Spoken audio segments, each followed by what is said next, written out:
But what was even more interesting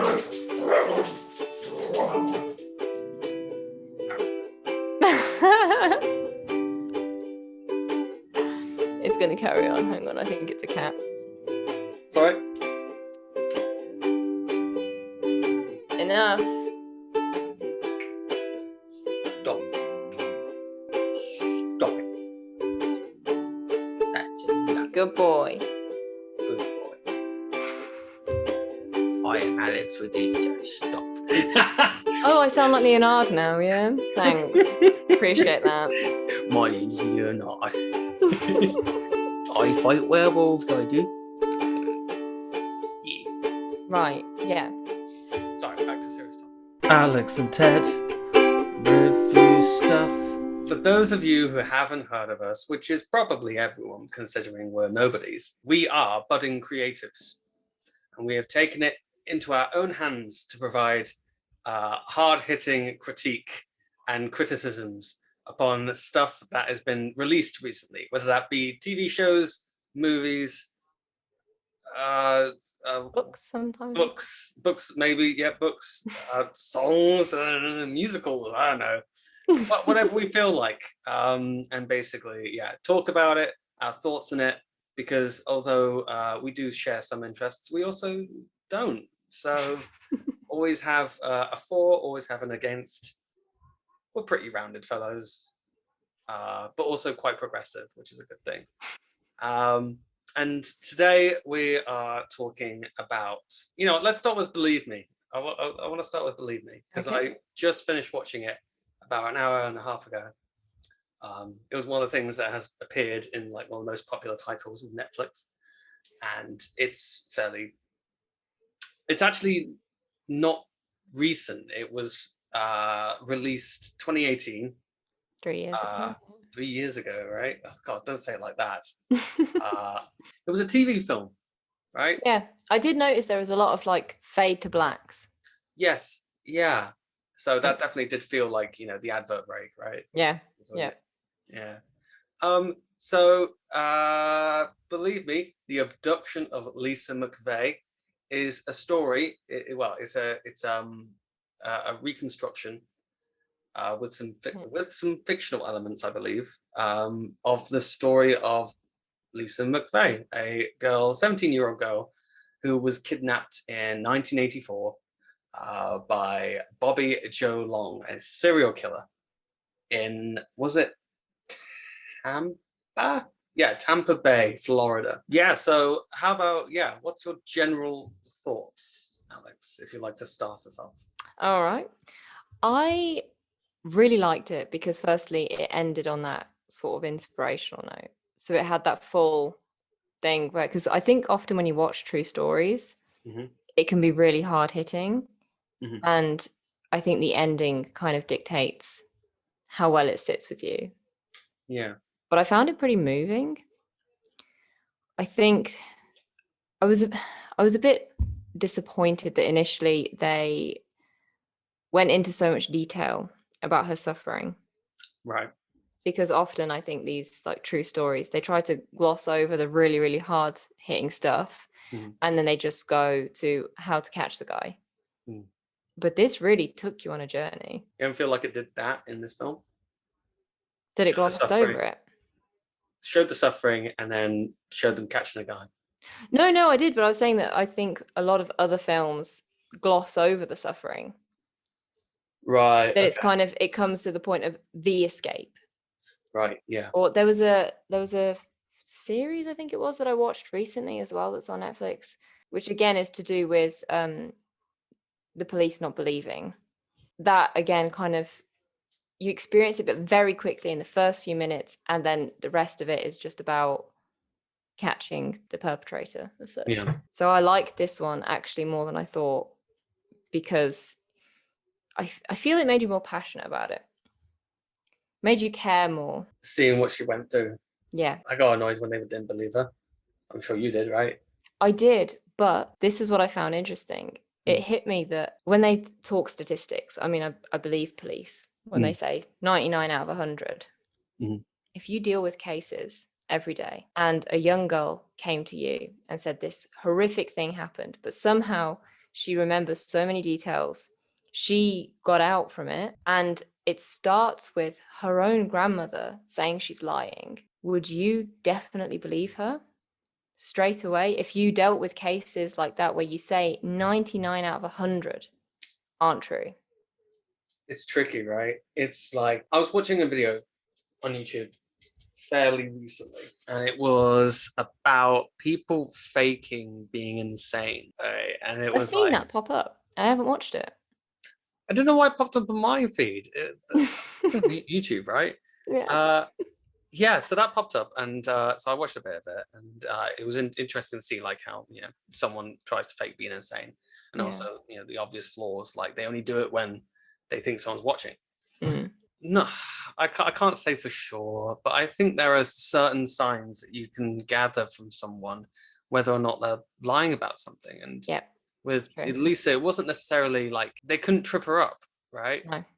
She had all the answers, Yeah. which is a very good. Usually, right, if someone's lying, the best method to lie is to actually believe the lie yourself, and you construct the entire story, Yeah. and then you just believe in it. Like I might say, I had a dog. His name was Charlie, and I had him for 5 years. When I was 7, he died when I was 13. He died of natural causes of a disease. My parents didn't tell me. So one day he just didn't come home. That was quite traumatic for me, actually. Love that dog. Like, you see, so you take a story and you make it like you believe in it yourself. Yeah. But then you can find holes in it somehow, right? Yeah. No, I agree. I think you can with questioning. And that's the thing. I think it's good to see how far we've come and that we do try and believe people. I think, again, that's another reason why it's such a good thing that it's come out or like grown in popularity now, because it does remind you to check yourself. Yeah. For us, the viewer, it's obvious, well, why wouldn't you believe her? After everything she's been through, that's awful that they say come forward and they go, oh, yeah, we just think you're making it up. Yeah. Think, how can you do that? But then if you look at it from the other side, you're chasing a serial killer and then you have a girl come in. And again, I think I found it quite important that her grandmother prefaced it by saying she's lying. I think that changes everything. That if somebody comes to you first and go, she's not telling the truth. Like if your mom came to me and said, Teddy's lying about this, I would like to think I'd believe you. But when it's your own flesh and blood. It's, but like even then, it's the police's duty to believe it, regardless of regardless of or not if someone says a lie. Think of it like there's a bomb scare, right? Yes. Say Yeah. she was like, "There's a bomb," and her grandmother is like, "She's lying." Are they gonna go, "All right, she's probably lying, right? Yeah. It's not a bomb." No, they're gonna go, "Okay, we gotta check it out just in case," because if there is a bomb, people could die. And if Lisa was right, then there's a freaking kidnapper / rapist on the loose. Yeah. No, I completely agree. You can't take that kind of chance. You have to just go with it until you have proper evidence that they're lying. No, I agree. And I think, again, that's what was nice to see, that the lead detective of that unit, that he took it seriously straight away. There was no doubt in his mind. And it's good that they brought him in, because I did wonder how they're going to make that transition from like, we don't really believe you, to how do you suddenly believe her and chase everything. But I was very surprised and kind of saddened that the female detectives didn't apologize to Lisa. They just suddenly were like on board with it and like, oh yeah, she's helping us catch a serial killer. Cool. Like, but you nearly sent her away. Yeah. It's so tricky. And I think it's a fantastic reminder that we should believe people and check it out, not just brush it off based on what somebody else says. Because what shocked me the most was her grandmother. Actually, out of the whole story, that was the bit that really got me. Which bit? The fact that she basically, I mean, I don't even know how to describe it. What kind of it lets her boyfriend sleep with her granddaughter? Yeah. Against her granddaughter's will? Yeah. And then takes the granddaughter's money off of her? And then has the gall to be like, don't ruin this for us. Yeah. That I think that shocked me the most, because often in film and then in true stories, you see that it's the parents, right? It's the mother who's had a hard time and then she gets a boyfriend. But I've never seen it be the grandmother. Mm. And again, as I said, that must really mess with the police if a grandmother, especially if you go back to 1984, right? I think we're aware of a lot more in the world now than people were back then. Yeah. So somebody's seemingly nice grandmother is like, oh no, she's back and she's fine, right? Because the issue was as well, I think, for the first policeman that interviewed her, was that she didn't have any bruises. That was it. There was bruises. She didn't try to run away. Yeah, There was a couple of things. He made her a sandwich. Yeah, made her a sandwich. What a nice guy. Yeah. It's very easy to like ask the questions that paint it in a pretty bad kind of way. The grandmother, yes, troubling, but also the mother as well, completely uncaring, indifferent. Yeah. That whole family setup, I have no idea how such a situation can occur. Why is the mom not give a shit? Why is she like foisting her daughter into her grandmother's arms who's going to exploit her? And also, like, I was thinking, like, how would she get out of this if the police didn't believe her? Like, what would she do? What would she do? Just go back? Try running away? Well, that was it. That kind of trigger warning, but that she was suicidal. Yeah, I didn't clock that at the beginning. I did not realize that was what's going on. I must have like been half paying attention at the very beginning. I did not realize she was writing a suicide note. And that, which makes it made, when I read the plot summary, it made a lot of sense, because when she said to her boss about thanks for promoting me, I was like, that was her saying goodbye. It was very interesting though, because when that happened and then she was abducted, I just thought how awful that moment must be, that you're ready to end your life because you don't see a way out, and suddenly you're stopped from even doing that switch. She suddenly had a fight for survival in her. So she was suicidal, and then suddenly she was like, no, I'm going to do this. I'm going to get out alive and we're going to stop him.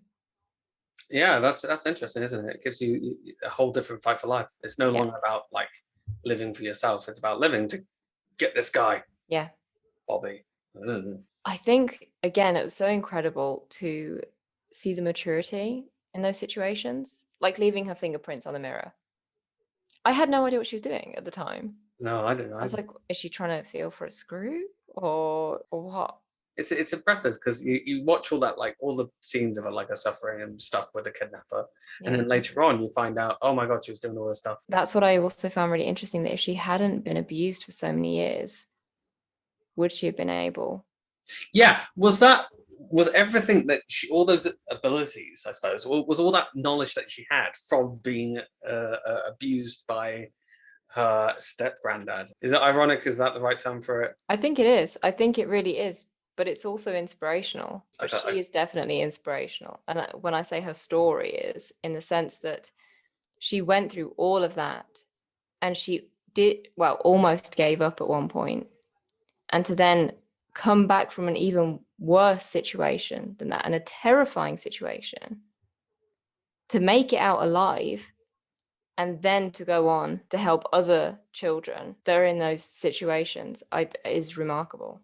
I think that's why it's got so much traction at the moment as well. It brings up how some parts of the justice system still fail in cases like this.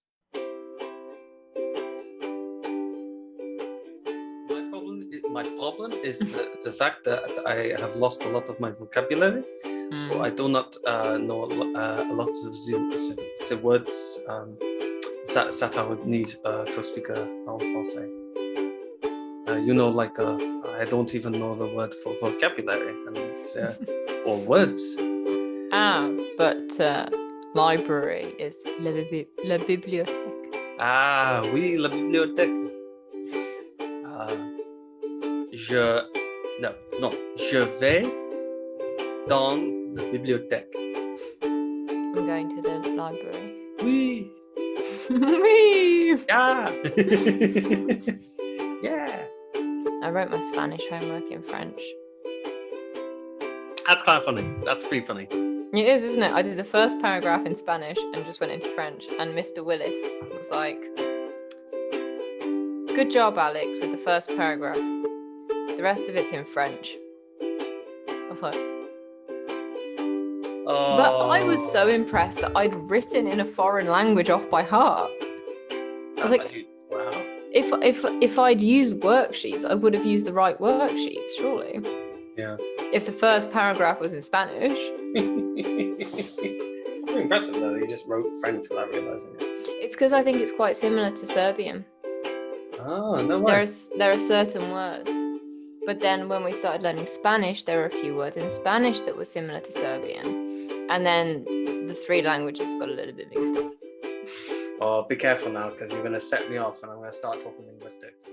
That's another thing I was going to say. There was a bit of a parallel. There's a bit of a juxtaposition of two cases where people weren't believed, where the detectives, the police didn't believe Lisa at first. Yeah. And then when the lieutenant didn't believe what's-his-face when he said that the rapist might be the same person as the serial killer. Yeah. And that was interesting to see that there was like that same sort of like parallel Mentality, of like belief. It's always a case of like someone doesn't believe and isn't really willing to. Yeah, you're right, because you would think, why wouldn't you believe if it could help people? That's like, as you say, that's their job. I tell you what, it scared me when he would appear, that PTSD. I think they portrayed that brilliantly, because I was scared. I was like, oh my God, he's going to get her. I got so emotional at the end when they showed the real Lisa McVeigh. Did you? It got me, yeah. I was like, wow. She went through all that and she's now helping so many people. Yeah, I'm still pissed off about the mom. I can't believe the mom is just doesn't care. That really annoys me. Oh gosh, yeah. Maybe that tells you more about like my own personal life. But I can see why though, because it was that I didn't quite understand the other sister, as in like the age difference, and that I didn't get much of her story, but it was like the mother picked the one daughter over the other. Yeah, but even then I couldn't tell if that was the case, because I couldn't tell if she was being nicer to them or not. No. And I feel like she was the younger sister. Yeah, I think so too. I don't know how someone gets like that, where they're so jaded about their daughters. Two daughters. And yet the aunt and uncle, also lovely people, but like they aren't involved at all. That surprised me, but I guess I'm a man who has very close family, so I can't imagine a situation where my family wouldn't be involved in something like that. But it's different from case to case, from person to person. Alex, what's your rating for this one out of 10? What's your rating? Okay, just as a film, I think, because obviously there's the true story aspect, but if I just take it as a film, I'd probably say 8 out of 10. 8 out of 10. How about you? Wait. Why have you knocked 2 points? 2 points, okay. 2 points for you knocked it down from a 10. Why is it not a 10? Why is it not a 10? I feel like some of the characters weren't that realistic. As in, like, so let's say the female detectives.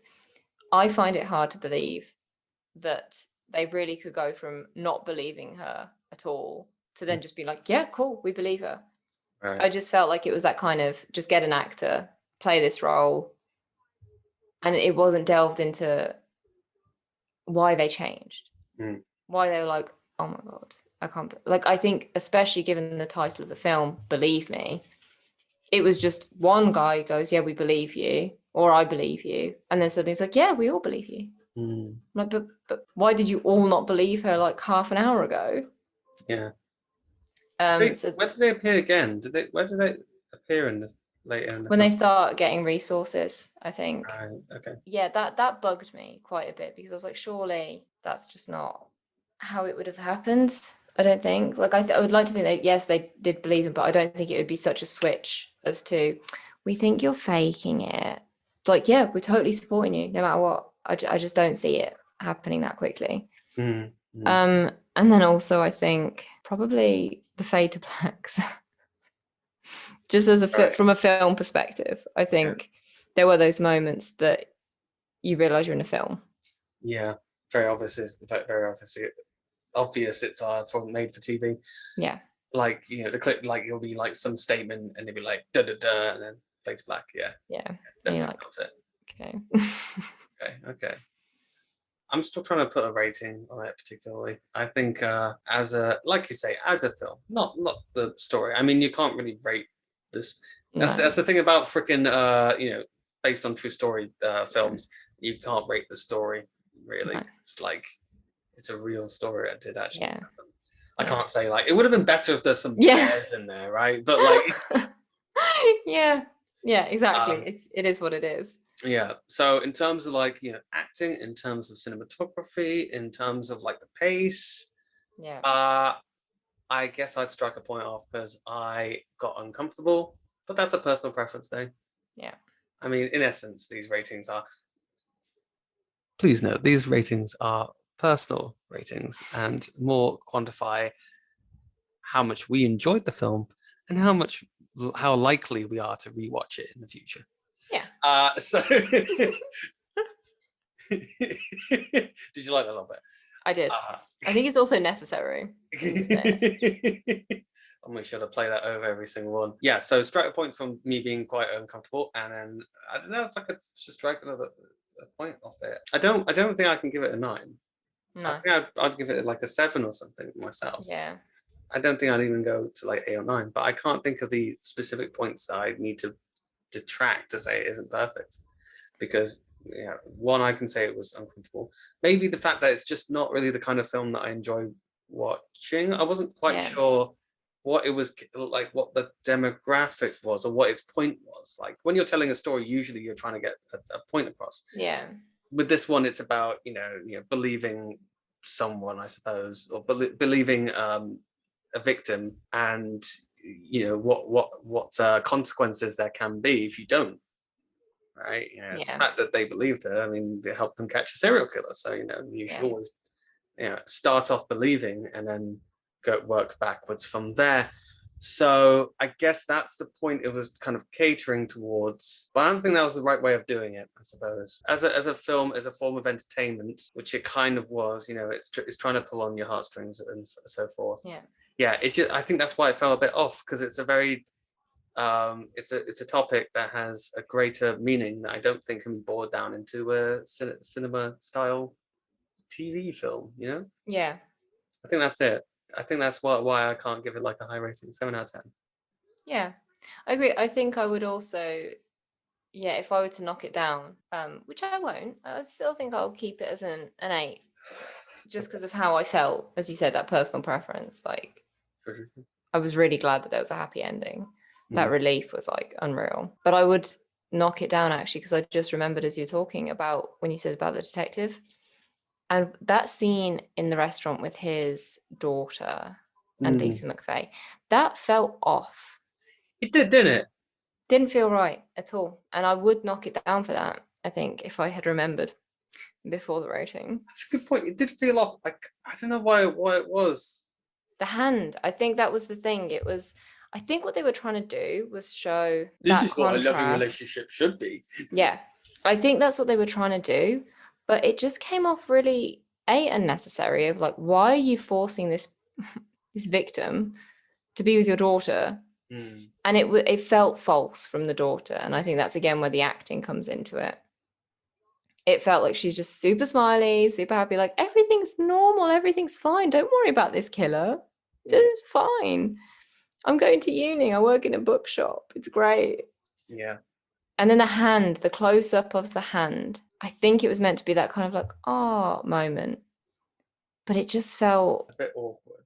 Yeah, especially I think after, as you said, all the inappropriate behavior between Bobby and Lisa.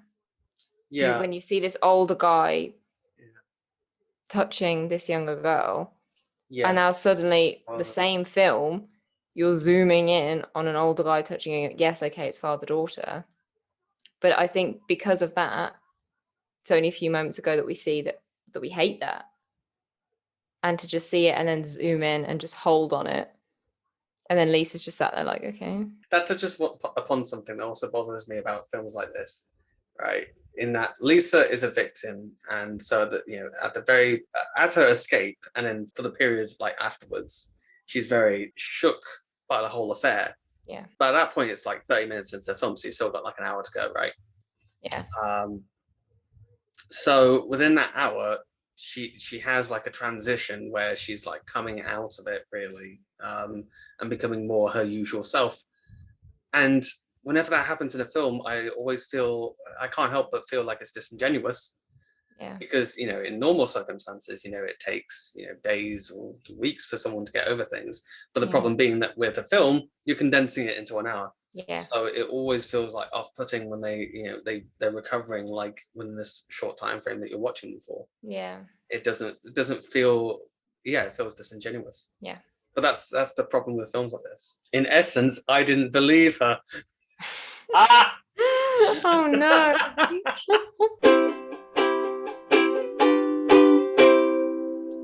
Well, thank you for listening to Alex and Ted Review Stuff.